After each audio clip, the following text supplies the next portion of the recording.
नमस्कार बहनों, बहुत बहुत स्वागत है आपका आपके अपने चैनल में। मैं प्रभा सिंह। बहनों, आज हमारे यहाँ ट्रिपल A की बैठक थी और मौसम का हाल तो आप देख ही रहे हैं। ये दिन के 11 बज रहे हैं और कोहरा अभी तक घेरे हुए है। अब मौसम चाहे जैसा हो पर काम है तो है। बस इसी चक्कर में हम लोग भी ट्रिपल A की बैठक में पहुँचे हैं। ट्रिपल A मतलब आंगनबाड़ी, एनम और आशा, इन तीनों लोगों की संयुक्त बैठक होती है महीने में एक बार। वैक्सीनेशन के पहले महीने में एक बार हम तीनों लोगों की संयुक्त बैठक होती है। आइए आज हम जानते हैं कि इस बैठक में हमें क्या करना होता है। इस मीटिंग में बच्चों की सेहत, पोषण और शिक्षा पर हम लोग बात करते हैं। इसमें बच्चों के विकास के लिए सही घरेलू उपचार और पोषण से जुड़ी सलाह और शिक्षा की सुविधा के बारे में हम तीनों लोग मिलकर डिस्कस करते हैं।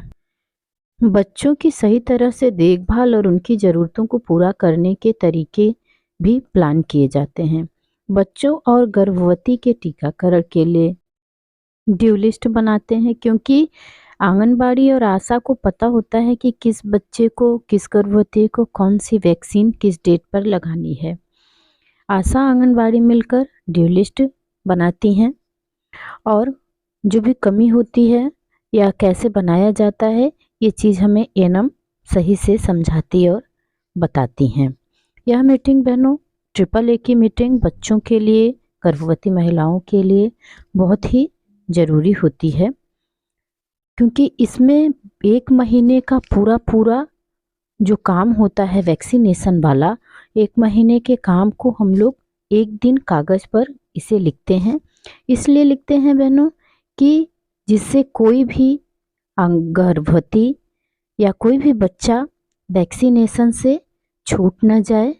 और जो बच्चे कुपोषित होते हैं, मतलब जिन बच्चों का वजन कम होता है, उन बच्चों का प्राथमिक स्तर पर किस तरह से उनको पोषण और उनके घर वालों को ऐसी सलाह और शिक्षा दी जाए जिससे कि बच्चों का वजन बढ़ना शुरू हो जाए, न कि कम होना। क्योंकि बच्चों का वजन कम होता है तो वो कुपोषण की ओर बढ़ने लगते हैं और बच्चे कुपोषित हो जाते हैं। इसलिए सही समय से बच्चों का वजन और बच्चों की वजन के सापेक्ष लंबाई भी बढ़ना बहुत ज़रूरी होता है। और इस बात का भी ध्यान रखना होता है कि जो गर्भवती हैं उनको सही समय पर टीके लगें, और उनका इसीलिए ड्यू लिस्ट बनाया जाता है, इसलिए उनको लिस्ट में रखा जाता है जिससे कि वो कहीं छूट न जाए। अगर आज की गर्भवती महिलाएं स्वस्थ रहेंगी तो वो स्वस्थ बच्चे को ही जन्म देंगी। इसलिए बहुत ज़रूरी है गर्भवती महिला को सुपोषण संबंधी, पोषण संबंधी सभी जानकारी दी जाए।